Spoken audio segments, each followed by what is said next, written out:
Bonsoir tout le monde, c'est Antoine, j'espère que vous allez bien, vous êtes sur Coup de Sifflet et aujourd'hui vidéo réaction concernant les 3 matchs de ce dimanche, Coupe du Monde, assez exceptionnel, assez intense, assez remarquable, pleine de surprises et oui, encore une fois plein de surprises, je porte un polo. Alors oui, je vais parler de mon polo, parce qu'il est aux couleurs des États-Unis. Et c'est tout simplement pour adresser un petit message à Donald Trump, si jamais tu nous regardes Donald, déjà je te dis coucou, hein, belle coupe de cheveux, et puis... elle était facile. Non mais sérieusement Donald, sache que ça sert à rien de construire un mur, parce que les Mexicains, ils sont capables de faire des trucs pas mal. Hein, parce qu'évidemment ils ont battu les Allemands 1-0 dans un match assez incroyable. La première énorme surprise de ce mondial, elle était là.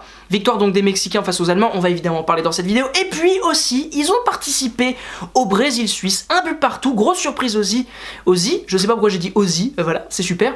Grosse surprise également dans cette rencontre, on va dire également c'est mieux, avec un arbitre mexicain. Et alors pourquoi je souligne l'arbitre? Parce qu'il y a eu encore une fois 2 petits trucs qui m'ont perturbé par rapport à la vidéo assistance. Et oui, l'arbitrage vidéo m'a encore étonné, je vais vous en parler évidemment aussi dans cette vidéo. Par contre, il n'y a eu aucun Mexicain dans le match pas terrible entre le Costa Rica et la Serbie, victoire des Serbes 1-0 sur un magnifique but par contre de Kolarov sur coup franc. Mais à part ça, voilà, donc ce match-là, on va déjà l'oublier. Sachez que les Serbes ont gagné 1-0, qui sont en tête de leur groupe devant le Brésil et la Suisse, puisqu'il y a eu match nul dans cette rencontre. Tiens, on embraye sur cette rencontre-là, donc un but partout. C'est pas totalement immérité, c'est pas totalement illogique, en fait, ce score de nul entre les deux équipes. Alors non pas que les Brésiliens n'ont pas montré leur supériorité, ils sont évidemment supérieurs aux Suisses. Non pas qu'ils auraient dû gagner, ils ont eu énormément d'occasions pour. Mais je trouve que leur attitude n'a pas été satisfaisante pour une équipe aussi attendue. Après l'énorme claque qu'ils ont subie il y a 4 ans, après leur campagne de qualification remarquable qu'ils ont réalisée, ils se devaient d'impressionner, ils se devaient de montrer, surtout après la grosse contre-performance des Allemands. C'était quand même assez surprenant que les Brésiliens se fassent également surprendre dans ce cas-là. Et ben ils se sont fait surprendre par des Suisses qui ont mis tout ce qu'ils pouvaient, quoi. Ils en sont donnés à fond. Globalement, ils ont fait leur match, quoi. Ils ont bien défendu, ils étaient sereins, ils étaient groupés, ils ont fait des contres. Voilà, ils ont plutôt été performants, mais les Brésiliens... Voilà, ils ont été exceptionnels pendant 30 minutes et ils ont impressionné tout le monde pendant 30 minutes, mais après c'était plus compliqué.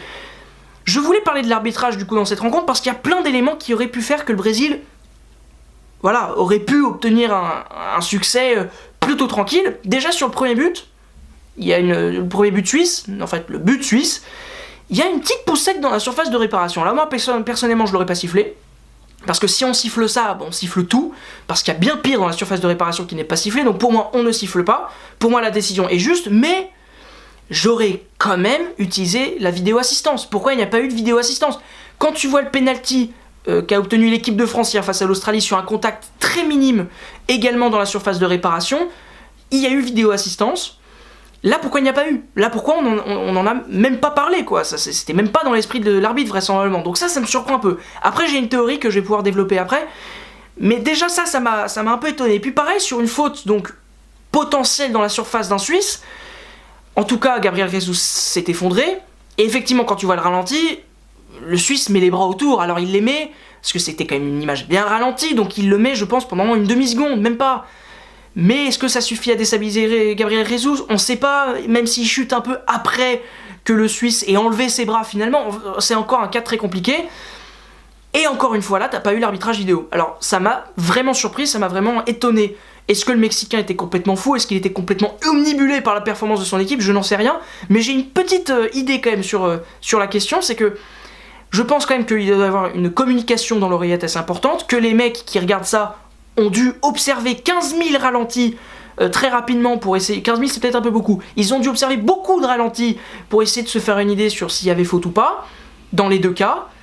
Et puis ils ont dû se dire que non. Moi je pense que c'est comme ça, mais c'est tellement pas clair, c'est tellement incompréhensible cette technologie, que il me semblait important d'en parler, il me semblait important de donner mon avis. Alors peut-être que j'ai complètement faux, d'ailleurs dites-moi si vous avez une réponse dans les commentaires, voilà, dites-moi si vous savez en quoi consiste ce truc-là, mais moi je ne sais pas, c'est toujours une énigme, c'est pour ça que je suis contre en fait l'arbitrage vidéo, même si ça nous a bien servi hier, on va pas se mentir, parce que le penalty on le siffle, grâce à l'arbitrage vidéo, si on le siffle pas, c'est pas non plus un scandale, quoi, donc Donc je sais pas, si vous pouvez m'éclairer, ce serait cool, parce que franchement, je suis toujours aussi perdu avec ce truc-là, donc voilà, je n'ai pas d'idée sur comment on doit faire, c'est vraiment n'importe quoi. Et puis on va partir maintenant sur le match Allemagne-Mexique.